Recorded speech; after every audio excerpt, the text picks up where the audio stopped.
Welcome back, boys. Today we have one from How Money Works. Has America drowned itself in luxury housing? Got 1.2 million views. Just blew up. So the solution to the problem of unaffordable housing seems so simple, right? Just build more houses. Well, we have been. New construction is approaching the highest rate it has ever been since the 2008 crash. And that's despite record high construction costs that came about because of disrupted supply chains. The problem has been if we were building the right kind. Right now, I'm pretty sure companies only make money. Like, how do they make money?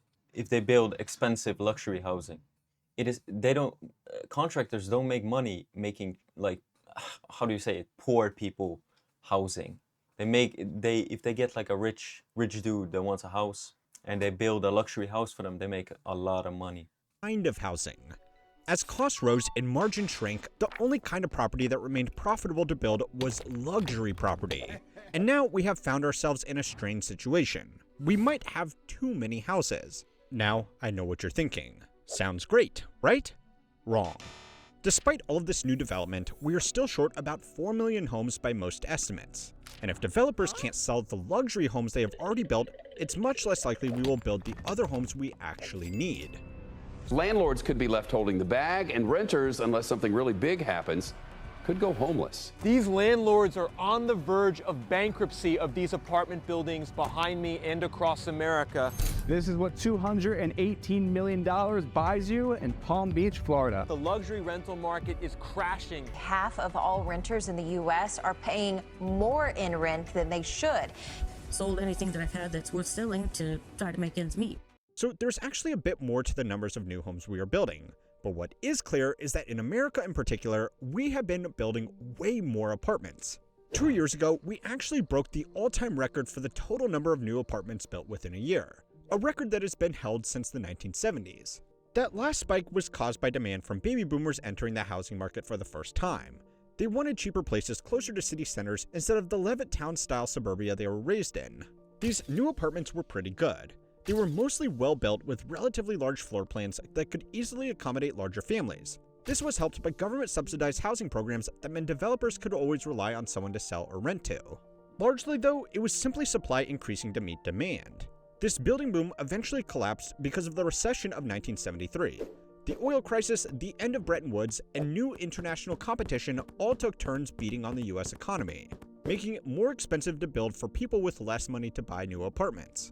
By the time the market had recovered, the baby boomers had largely lost interest in apartments and were moving back into the suburbs, only this time with much bigger houses. Potential spoiler alert, but at that time, we didn't realize we were in a recession until the end of 1974. New property construction has consistently been more in tune with the economy than the economists. So anyway, the most recent construction boom was fueled by a lot of things. New construction had recovered after the 2008 crash, and people were once again interested in living in apartments. According to a report by the Harris Poll, dual-income no-kids, or DINK households have become the fastest group of homebuyers in America. Both people working makes low-maintenance apartments ideal, and the lack of kids means there is less need for extra space that typically comes with a single-family freestanding home. DINK households also have more spending power on average, so accommodating them with new property developments became very profitable. Young cashed-up renters or buyers were more likely to pay a premium for expensive-looking fittings, fixtures, materials, designs, and amenities in their apartment. Builders loved this, because a faux marble waterfall countertop and a few treadmills tucked into a corner room somewhere were very cheap to include in a build, but properties could then be sold at a much higher markup than typical budget-friendly housing, even if the apartments themselves were exactly the same size. Interest rates were also very low.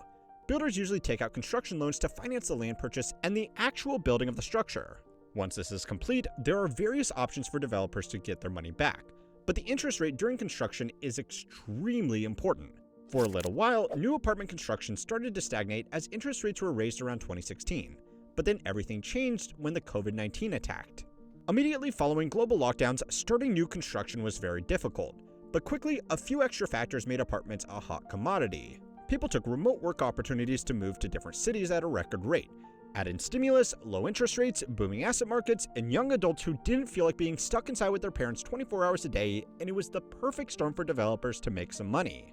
New luxury apartment buildings sprung up across the country, often accompanied by flashy marketing campaigns to attract renters and buyers. The biggest factor of all, though, was that the developers didn't need to hold on to these buildings. Once constructed and rented out, the whole building could be packaged up and sold to a financial institution that would put them into a residential real estate investment trust, which would then be sold onto other investors who wanted exposure to a broad portfolio of real estate without actually having to manage the real estate directly. These REITs are not new, but they have grown in popularity, especially for residential real estate. This worked well to encourage building, but you might have already noticed that it sounds very familiar. For the builders and lenders, once heads were in beds, they didn't really care what happened to the building because it wasn't their asset anymore. Unsurprisingly, a lot of this new luxury housing turned out to be not so luxurious after all, and that was really the least of its problems. Millions of jobs, from architects to plumbers, rely on building these homes. Financial institutions have invested heavily into them, and even beyond the finances, this is all very dependent on these buildings not falling apart within the next 20 years. So it's time to learn how money works to find out how the real estate market drowned itself in the worst kind of oversupply. This week's video is brought to you by Brilliant. Brilliant is an interactive learning app designed to help you truly understand complex topics with a premium subscription. Okay, so clearly a lot of this luxury housing is not actually luxury housing. It's just expensive housing with a bit of a marketing budget. Those aren't always the same thing. Extremely large but poorly designed and cheaply built homes are not a new feature in most suburbs around the world, especially here in America. McMansions, as they are affectionately known, appeal to a market of buyers who don't have an endless budget but still want a house with a 4-car garage, a billiards room, 2 guest bedrooms, and an extra formal living room that never gets used. The solution was houses with a lot of square footage but very low cost per square foot. This normally means sacrifices are made in materials, insulation, and build quality. Long term, that makes these homes very expensive to maintain, but the upfront cost for the space you are getting is almost unbeatable. Or at least it was. Yeah, I've heard some people, they buy a home in America and it's like 3-4 years go by and it's like suddenly the foundation is gonna collapse or something. They get scammed hard. Was unbeatable until supply chain disruptions made building materials extremely expensive. No matter how many corners are cut, bigger homes are just going to take more materials. According to the National Association of Home Builders, the average price of a new home in 2024 was $428,000, which means in most areas it's simply not financially viable to build a new home, since an established house plus the land it's sitting on could be purchased for just as much. That has meant that the new wave of luxury housing development has mostly been in the form of apartment buildings, which have effectively just become McMansions in the sky. At the extreme high end, there are developments like 432 Park Avenue, 157, the Shore Club, and Central Park Tower. These high-rises, mainly along Billionaires Row in Manhattan, have sold individual apartments for hundreds of millions of dollars to people like Michael Dell, Ken Griffin, and everybody's second favorite Twitter shitposter, Bill Ackman. Below that, there are a new wave of premium developments with accommodations ranging from $1.5 to $10 million in most large cities across the country. Households in the top 10% of incomes already account for half of all consumption in America, and they are willing to pay a lucrative premium for new upmarket housing. Then, there's the largest group of these new developments, which are pretty much just investor stock apartments with nice-sounding names like the Concord or the Bayview. These are primarily mid-rise or 5/1 style developments, made to a budget for the express intention of being a financial asset with the added side effect of giving some people a place to live. Thanks to a change in building codes around fireproof construction following the 2008 crash, 5/1 developments became much easier to build. This bottom floor is typically dedicated to retail spaces, and then atop that, there are 4 to 5 stories of wood frame construction for apartments. These buildings per square meter are some of the cheapest structures to build, and have become the most profitable to develop because they were possible to sell or rent at a significant markup over their building costs, and then they made the perfect risk-reward asset to put in the portfolio of institutions that have purchased thousands of these multifamily dwellings. Additionally, the retail space below gives a secondary rental income stream that is not directly correlated with the residential market. Now, hot take alert, but yes, these buildings often do look very ugly. But at a time when we are desperate for more housing, we might not have the luxury of being too picky about aesthetics. However, there are 2 other problems that are far more serious than some gaudy facades. The first problem is that the people constructing the buildings are a long way removed from the people who will eventually own them. A developer will normally subcontract a builder who will subcontract tradesmen who will actually do the construction. The developer will either then sell the building to individual apartment owners, or more likely, they will sell it to a firm that aggregates these buildings before selling them as a portfolio to an investment fund, which... Yeah, there are like institutions that buy like single family housing that could have gone to a family or like a couple and then could have started a family, which I think is crazy. There are like these companies that are they have the same rights as people, and they're allowed to do everything that a person can. So that means buying, owning property and renting it out. But this doesn't exactly create a better. This doesn't exactly help with the problems going around today when it comes to fertility rate and stuff like that. Which will further bundle them up to sell them as a residential real estate investment fund, which will be sold to retirement funds, which will be sold to you. That is assuming you have retirement savings. Now, the financialization of the real estate market never hurt anybody before, right? But it does mean that building standards have consistently been lacking because all of the groups involved just want to build to a set budget before passing the hot potato of responsibility along to the next person. This has happened across all of these tiers of luxury housing. Even ultra-luxury developments like the Trash Can Tower at 432 Park Avenue are riddled with structural issues leading to lengthy lawsuits just to figure out who is ultimately responsible for fixing the problems. Now, obviously, in a building where the average apartment sold for more than $10 million, the residents will have the time and resources to take a property developer to court. But a lot of other less high-profile property buyers don't have that luxury if their hastily constructed home falls apart. The second problem with these new developments is something that affects you even if you never buy, build, or invest in these properties. Higher density housing needs higher density services to deal with traffic, waste management, schools, and emergency services. These have to be supplied by the municipality, not the developer, and property dues on these units are normally much lower than freestanding single-family homes. To be clear, mid to high density housing is much more fiscally manageable than suburban sprawls, which requires proportionally more roads and connecting services. But the boom in new apartments are still a significant short-term expense that has to be accounted for even if they are cheaper in the long term. But then there's the biggest problem of all with this new luxury living space. Nobody wants to live in it. Because of the luxury branding, many of these new units are more expensive than homes that are much larger. This is especially the case for larger apartments with enough bedrooms for families with children. A 4-bedroom home is a pretty typical staple of most American suburbs. A 4-bedroom apartment is a penthouse that commands an ultra-luxury premium.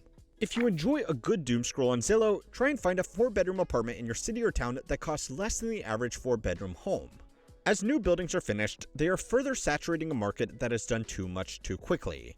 In certain cities, developers are now offering multiple months of free rent, or concessions like holidays or jewelry for people who sign year-long leases in their new buildings. Now, you have probably already asked the logical question, which is that if nobody is renting these places unless they are given freebies, why don't they just make the rent cheaper instead? Well, they can't.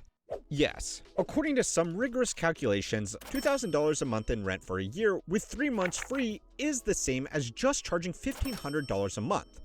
But the number crunchers don't see it this way. Most of these buildings will be sold based on a multiple of how much income they are generating, something known as the capitalization rate, or cap rate. In non-financial jargon, this is what percent of the purchase price a building returns in income every year. So a $10 million building returning $500,000 a year in income would have a cap rate of 5%. Or, put another way, if investors are willing to accept a 5% cap rate, which is generally where the market has been heading, then a building returning $500,000 a year is worth $10 million.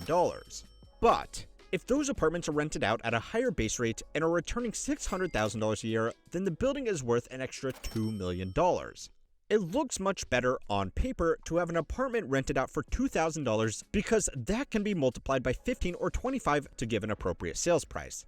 And then the valuers don't need to know about the special deals made earlier in the lease. Now, the institutions buying these multi-million-dollar properties aren't stupid. They know this is happening, but they don't really care because they know that once people have moved into a home, they don't typically want to leave if they can avoid it. According to NerdWallet, the average cost to move houses is more than $1,700. And on top of that, it's a major pain in the ass. Even if people do move out because their rent gets too expensive, that doesn't really matter, because by the time that happens, the building would have been securitized and sold onto some faceless REIT investor. Now, there is one other reason why the whole industry is desperate to make these numbers look as good as possible as quickly as possible. A lot of these new constructions were financed back when rates were very cheap, and most construction loans only last between 3 and 5 years before they need to be refinanced. Unless they start generating an income, these buildings will be very hard to refinance, meaning that a lot of highly leveraged developers could find themselves in a very dangerous situation. The most disappointing about this whole trend is that medium density housing is desperately needed in America. It's probably the best way to address the problems of endless urban sprawl, car dependence, and unaffordable housing. Unfortunately, we have implemented a good idea in the dumbest way possible. Now, if you are thinking this all sounds like a golden opportunity to finally build up some affordable real estate, go and watch this video next to find out why a real estate crash probably Sounds like a global issue. In the UK, they slap the word luxury on every new apartment regardless of quality. The word luxury now refers to the luxury of having a roof over your head. Dual income, no children couples have become the fastest growing group of home buyers in America. Yeah, that's because parents with kids can't afford housing. My main issue is that 99% of luxury units being built are lino, luxury in name only. If they're mass produced, they're going to be built labor that will not be overseen well, will not be paid well enough to care about their work, and will cut corners. They will also use crap quality building materials, pretty much guaranteed.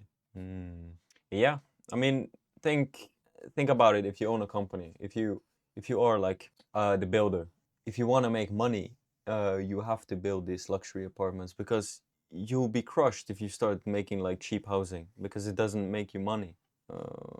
But of course, I'm not a company owner, although I am a carpenter.